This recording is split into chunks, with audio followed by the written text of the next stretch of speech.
பாதிக்கப்பட்ட முதலீட்டாளர்களுக்கு திருப்பி கொடுப்பதற்கு எங்களிடம் 5 கோடி சதுர அடி நிலம் இருக்குதுன்னு ஆதி காலத்திலேருந்து சொல்லிட்டு வராங்க.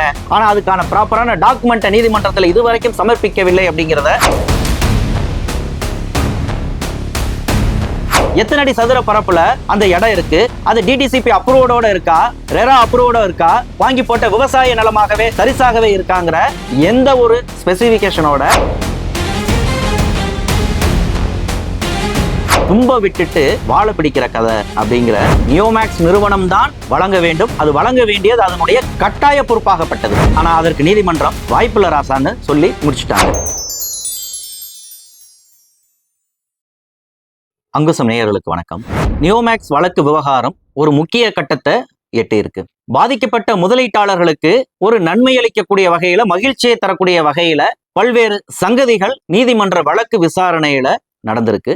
அது குறித்து தான் நாம இப்ப பேச இருக்கிறோம். நியோமேக்ஸ் வழக்கு விவகாரம் இப்ப என்ன கட்டத்துல இருக்கு? 2023 எஃப்ஐஆர் ஆகி ஏறத்தாழ 2 ஆண்டுகளை நெருங்கின இந்த நேரத்துலதான் இந்த வழக்கு சூடுபிடிக்க தொடங்கி இருக்கு. அதுவும் நீதியரசர் பரத சக்கரவர்த்தி முன்பாக விசாரணையில இருந்து வரக்கூடிய பெயில் கேன்சலேஷன் தொடர்பான அந்த வழக்கு விவகாரத்துலதான் பல்வேறு விவகாரங்கள் விவாதிக்கப்பட்டு வருது. கடந்த 29/4/2025 தேதியிட்டு 6/5/2025 ஒரு விரிவான உத்தரவு ஒன்றை பிறப்பித்திருந்தார் நீதியரசர் பரத சக்கரவர்த்தி. அதாவது இது எல்லாமே இந்த வழக்கினுடைய போக்குல இடைக்கால உத்தரவுகள். அந்த 6/5/2025 தேதியில வெளியான அந்த இடைக்கால உத்தரவுல தமிழகத்தினுடைய ஒரு 11 மாவட்டங்களை கண்டறிந்து, குறிப்பா நியோமேக்ஸ் தொடர்பான சொத்துக்கள் இந்த 11 மாவட்டங்கள்ல இருக்கு அப்படிங்கிற அந்த முடிவில் இருந்து அந்த 11 மாவட்டங்கள்லையும் அந்த நியோமேக்ஸ் தொடர்பான நிலங்களை மதிப்பீடு செய்வதற்கான ஒரு கமிட்டியை அமைத்து அந்த உத்தரவை பிறப்பித்திருந்தார். அந்த கமிட்டி 12/5/2025 முதல்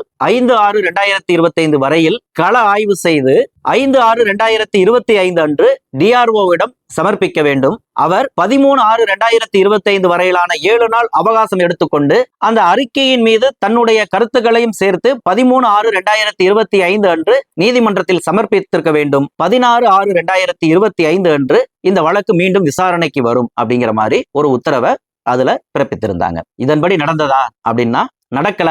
அப்படிங்கிறதுக்கான பல்வேறு காரணங்கள் என்னங்கிறத நாம் ஏற்கனவே கடந்த 2 வீடியோக்கள்ல அதை நம்ம பதிவு செய்திருக்கிறோம். குறிப்பா நீதிமன்றத்துக்கான அந்த கோடை விடுமுறையை அதை முழுமையாக பயன்படுத்தணும், அதை வீணடிக்க கூடாது, இந்த வழக்கை ரொம்ப இழுத்தடித்துட்டு போக கூடாதுங்கிற ஒரு நோக்கத்தில் இருந்துதான் அந்த உத்தரவை அவ்வளவு அவசரமாக நீதியரசர் பரத சக்கரவர்த்தி பிறப்பித்திருந்தார். அப்ப அதை நம்ம முந்தைய வீடியோவிலேயே நம்ம சொல்லியிருக்கிறோம். அந்த குழுவில இடம்பெற்றிருந்த மதிப்பீட்டாளர்கள், பாதிக்கப்பட்ட முதலீட்டாளர்கள் தரப்பு பிரதிநிதிகள் ஆகிய விவகாரங்கள்ல குளறுபடி இருந்தது. செத்து போனவங்க எல்லாம் மதிப்பீட்டாளராக சேர்த்திருந்தாங்க.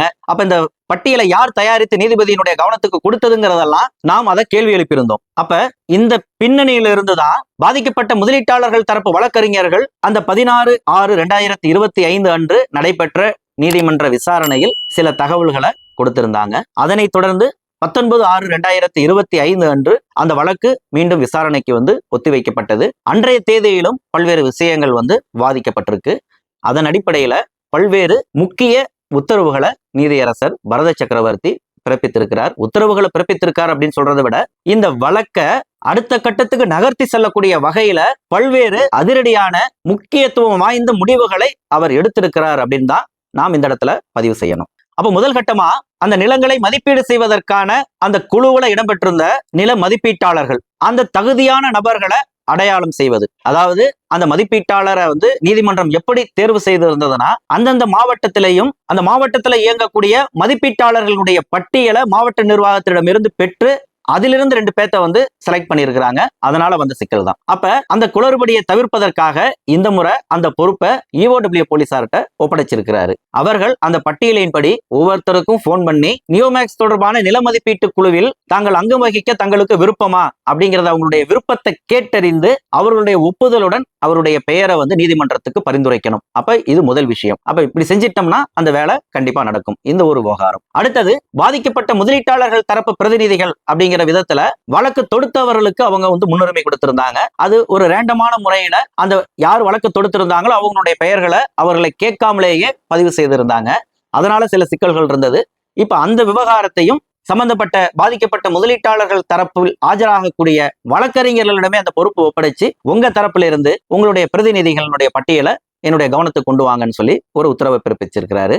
அதுல கூடுதலா ஒரு கோரிக்கை என்னன்னா, மாவட்டத்துக்கு 2 பேருங்கிறதெல்லாம் பார்த்தாது, இன்னும் 2 பேரை சேர்க்கணும் அப்படின்னு சொல்லி வச்சிருந்தாங்க.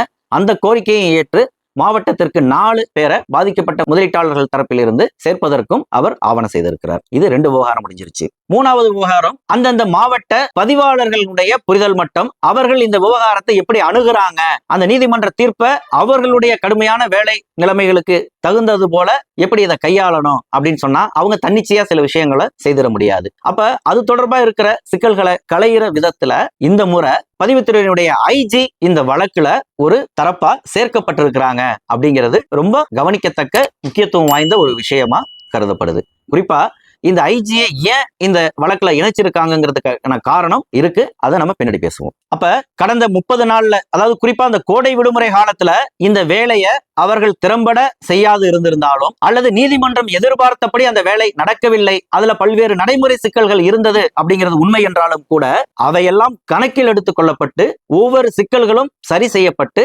தற்போது அந்த குழு மறுசீரமைப்பு செய்யப்பட்டிருக்குது. அதன் அடிப்படையில அந்த குழு திரும்ப நீதிமன்றம் விதிக்கக்கூடிய அந்த கால அளவுக்குள்ளார அந்த மதிப்பீட்டு அறிக்கையை தாக்கல் செய்யும் அப்படிங்கிறத நாம் நிச்சயமாக நம்புவதற்கு இடம் இருக்கு. இதுல ரொம்ப முக்கியமா நியோமேக்ஸ் தரப்புல சரியான ஒத்துழைப்பு இல்ல அப்படிங்கிற ஒரு விவகாரம் முக்கியத்துவம் வாய்ந்ததா இருக்கு. நாம் ஏற்கனவே அந்த விஷயத்தை நம்ம பதிவு செய்திருக்கிறோம். அதாவது பாதிக்கப்பட்ட முதலீட்டாளர்களுக்கு திருப்பி கொடுப்பதற்கு எங்களிடம் போதுமான இடம் இருக்குது, 5 கோடி சதுர அடி நிலம் இருக்குதுன்னு ஆதி காலத்திலிருந்து சொல்லிட்டு வராங்க. ஆனா அதுக்கான ப்ராப்பரான டாக்குமெண்ட்டை நீதிமன்றத்தில் இதுவரைக்கும் சமர்ப்பிக்கவில்லை அப்படிங்கிறத நாம் தொடர்ச்சி வலியுறுத்தி வந்திருக்கிறோம். குறிப்பா கடந்த இறுதியா நடந்த அந்த விசாரணையில ஒரு துண்டு சீட்டை காமிச்சாரு, அதை நீதியரசர் அப்படியே வாங்கி அதை டாக்குமெண்ட்டை அட்டாச் பண்ணிட்டாரு அப்படிங்கிற ஒரு விவகாரத்தையும் பதிவு பண்ணியிருந்தோம். அப்ப அந்த நியோமேக்ஸ் வழங்கின அந்த துண்டு சீட்டு நீதிமன்றத்தினுடைய ஒரு ஆவணமாக குறியீடு செய்யப்பட்டதனால அது தொடர்பான மேலதிக தகவல்களை நியோமேக்ஸ் நிறுவனம் தான் வழங்க வேண்டும். அது வழங்க வேண்டியது அதனுடைய கட்டாய பொறுப்பாகப்பட்டது. அந்த வகையில இந்த இடைப்பட்ட அந்த 30 நாள்ல, குறிப்பா அந்த கோடை விடுமுறை காலத்துல டிஆர்ஓவிடம் நியோமேக்ஸ் தரப்பு யோக்கியமா அந்த நிலம் சம்பந்தமான உள் விவரங்களை வழங்கி இருக்கணும். ஏன்னா அந்த நில மதிப்பீட்டு குழுவுல நியோமேக்ஸ் தரப்பு பிரதிநிதியும் ஒருத்தர் அங்கம் வகிக்கிறார். அவர் வழியாகவே அதை கொடுத்திருக்கலாம். நியோமேக்ஸ் நிறுவனம் இது போன்ற விவகாரங்களுக்கு அவ்வளவு எளிதாக ஒத்துழைப்பாங்க அப்படின்னு நம்ம நம்ப முடியுமா? கழுத்துல கத்திய வைக்காத வரைக்கும் அவர்கள் இதற்கு இசைவு தெரிவிக்க மாட்டார்கள் அப்படிங்கிறது தான் இந்த விவகாரத்துல தெரிய வந்திருக்கிற உண்மை. ஏன் இதை நம்ம இந்த மாதிரி சொல்றோம் அப்படின்னு சொன்னா அதற்கு காரணம் இருக்கு. நியோமேக்ஸ் வழக்கு விவகாரம் வழக்குல சிக்கின காலம் தொடங்கி நியோமேக்ஸ் நிறுவனத்துக்கு எதிராக எஃப்ஐஆர் பதிவு செய்யப்பட்டு அதனுடைய முன்னணி இயக்குநர்கள் கைது செய்யப்பட்டு அவர்களுக்கான பிணை கேட்டு நீதிமன்றத்துல வழக்கு தாக்கல் செய்யப்பட்ட போதே அவர்கள் சொன்ன வாதம், பாதிக்கப்பட்ட முதலீட்டாளர்களுக்கு பிரித்து கொடுப்பதற்கு எங்களிடம் போதுமான நிலங்கள் இருக்கு, கொரோனா லாக்டவுன்ல நாங்க சிக்கிவிட்டோம், சில நிர்வாக காரணங்களால இந்த பிரச்சனை ஏற்பட்டு விட்டது, பாதிக்கப்பட்ட முதலீட்டாளர்கள் அவசரப்பட்டு கேஸ் கொடுத்துட்டாங்க, நாங்க பாத்துக்கிறோம், எங்கள்கிட்ட அனுப்புங்க அப்படிங்கறதான் கடந்த 2 ஆண்டு காலமாக சொல்லிட்டு இருக்கிறாங்க. இந்த 5 கோடி சதுர அடி இடம் இருக்குங்கிறது பல்வேறு நீதிமன்ற தீர்ப்புகள்ல மென்ஷன் ஆயிருக்குது. எல்லாத்திலயும் அது பதிவு செய்யப்பட்டிருக்கு. அப்ப வெறுமனே வாயில வட சொல்ற மாதிரி 5 கோடி இடம் இருக்கு, 5 கோடி இடம் இருக்குன்னு தான் இது காலம் வரைக்கும் சொல்லிட்டு வந்திருக்கிறாங்களே ஒழிய அது எந்த மாவட்டத்துல, எந்த வில்லேஜ்ல, என்ன சர்வே நம்பர்ல, எத்தனை அடி சதுர பரப்புல அந்த இடம் இருக்கு, அது டிடிசிபி அப்ரூவோட இருக்கா, ரெரா அப்ரூவோட இருக்கா, வாங்கி போட்ட விவசாய நிலமாகவே தரிசாகவே இருக்காங்கிற எந்த ஒரு ஸ்பெசிபிகேஷனோட அந்த டீடைல்ஸ நியோமேக்ஸ் நிறுவனம் தரப்புல நீதிமன்றத்திட்ட இதுவரைக்கும் சமர்ப்பித்தது இல்லை. அப்ப அப்படி ஒரு தகவலை அவர்கள் தராம தேனியில் 50 சென்ட் இருக்குது, குற்றாலத்துல 2 ஏக்கர் இருக்குது, விருதுநகர்ல இத்தனை பிளாட் இருக்குதுன்னு அவங்க பிளாட் கணக்கையும் சதுரடி கணக்கையும் துண்டு சீட்ல கொடுத்தா எந்த இடத்துலன்னு போய் நின்று யார் சர்வே பண்ண முடியும், யார் அந்த இடத்தினுடைய மதிப்பீட்டை அறிய முடியும்? அப்ப இந்த இடத்துலதான் நியோமேக்ஸ் நிறுவனத்தினுடைய கழுத்துல கத்திய வைக்காத குறையா நீதியரசர் பரத சக்கரவர்த்தி, நீ அவங்கள்ட்ட எல்லாம் கொடுக்க வேண்டாம், அந்த டாக்குமெண்ட் எல்லாத்தையும் என்கிட்ட ஒப்பட நான் பாத்துக்கிறேன்னு சொல்லி கெடு கொடுத்திருக்கிறாரு. இப்ப இந்த வழக்குல நாம் சொன்ன ஒரு அதிரடி திருப்பம் அல்லது முக்கிய கட்டம் அப்படிங்கிற விதத்துல 2 விஷயத்தை நம்மளால குறிப்பிட முடியும். ஒண்ணு, இந்த வழக்கு 19/6/2025 முதலாக டே டு டே வழக்காக விசாரிக்கப்படும் அப்படின்னு நீதியரசர் பரத சக்கரவர்த்தி குறிப்பிட்டிருப்பது பாதிக்கப்பட்ட முதலீட்டாளர்கள் அனைவருக்கும் மகிழ்ச்சியான ஒரு செய்தி.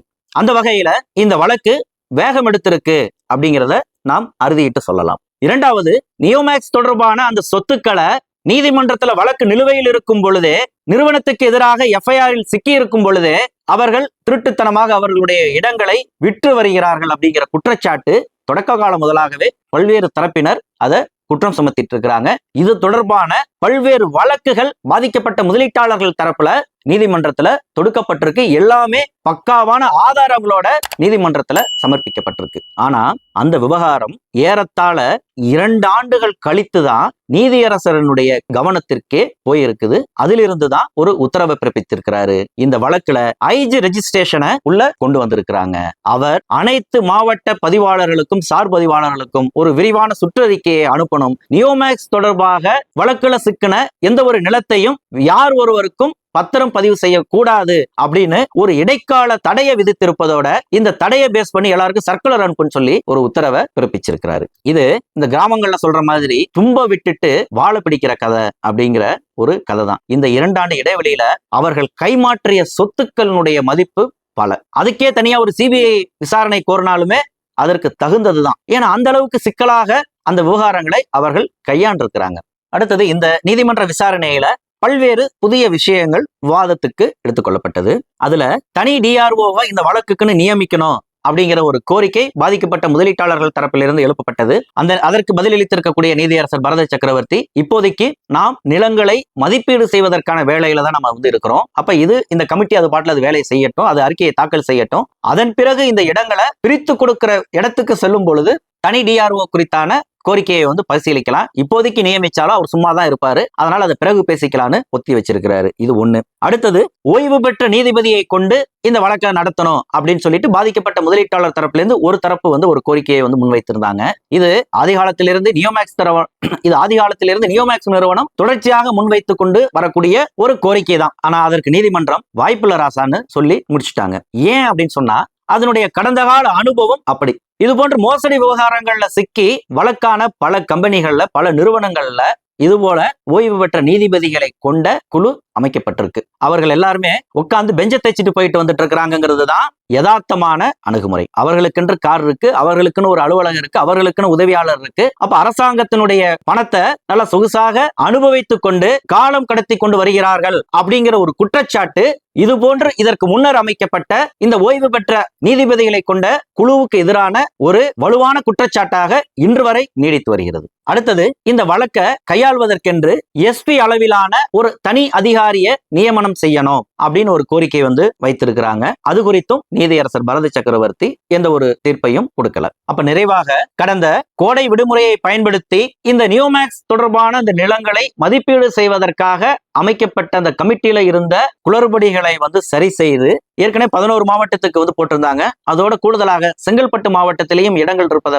தெரிய வந்ததை அடுத்து செங்கல்பட்டு மாவட்டத்தையும் சேர்த்து 12 மாவட்டத்துக்கான கமிட்டியாக அதை விரிவுபடுத்தி பாதிக்கப்பட்ட முதலீட்டாளர்கள் தரப்பிலிருந்து மேலும் 2 பேரை கூடுதலாக சேர்த்தும், அடுத்தது அந்த மதிப்பீட்டாளர்கள் எந்த விதத்திலையும் எனக்கு இதுல விருப்பம் இல்லைன்னு சொல்லிட்டு சார்பதிவாளர்கிட்ட சொல்லாத அளவுக்கு அவங்களுடைய உத்தரவாதத்தை பெற்று அவர்களுடைய பேரையும் சேர்க்கிற மாதிரியான ஒரு ஏற்பாட்டையும், குறிப்பா இந்த விவகாரத்தை சுமூகமாக எடுத்து செல்வதற்கு ஏற்ப நியோமேக்ஸ் தரப்பு அவர்கள் தரப்பு ஆவணங்களையும் நீதிமன்றத்தில் சமர்ப்பிக்க வைத்து நீதிமன்றம் அந்த கமிட்டிக்கும் சம்பந்தப்பட்ட வழக்கறிஞர்களுக்கும் கொடுக்கிற மாதிரியான ஒரு ஏற்பாட்டையும் நீதியரசர் பரத சக்கரவர்த்தி இந்த விவகாரத்துல செய்திருக்கிறார் அப்படிங்கிறது தான் இந்த வழக்கினுடைய இப்போதைய அப்டேட். அடுத்தது முக்கியமா இது தினந்தோறும் விசாரிக்கக்கூடிய ஒரு வழக்காக மாற்றம் செய்யப்பட்டிருக்கு அப்படிங்கிறது ஒரு முக்கியமான விஷயம். ஐஜி ரெஜிஸ்ட்ரேஷன் உள்ள வந்திருக்கிறாரு அப்படிங்கிறது ஒரு முக்கியமான விஷயமாக பார்க்கப்படுது. அந்த வகையில இந்த விரிவான இந்த உத்தரவுக்கு அடுத்து இந்த குழு மறுசீரமைக்கப்பட்டதிலிருந்து ஒரு குறிப்பிட்ட கால அவகாசத்துக்குள்ளார அவர்கள் வேலையை முடித்ததுக்கு பிறகு அந்த கிளைம் கமிட்டி போன்ற மற்ற வேலைகள் தொடங்கும் அப்படிங்கிற ஒரு எதிர்பார்ப்பு இருக்கு. அந்த வகையில நியோமேக்ஸால் பாதிக்கப்பட்ட முதலீட்டாளர்களுக்கு மகிழ்ச்சி தரக்கூடிய வகையில அடுத்த கட்ட நகர்வுகளை நோக்கி நியோமேக்ஸ் விவகாரம் சென்று கொண்டு இருக்கு அப்படிங்கிறது தான் தற்போதைய அப்டேட். தொடர்ந்து பேசுவோம். நன்றி.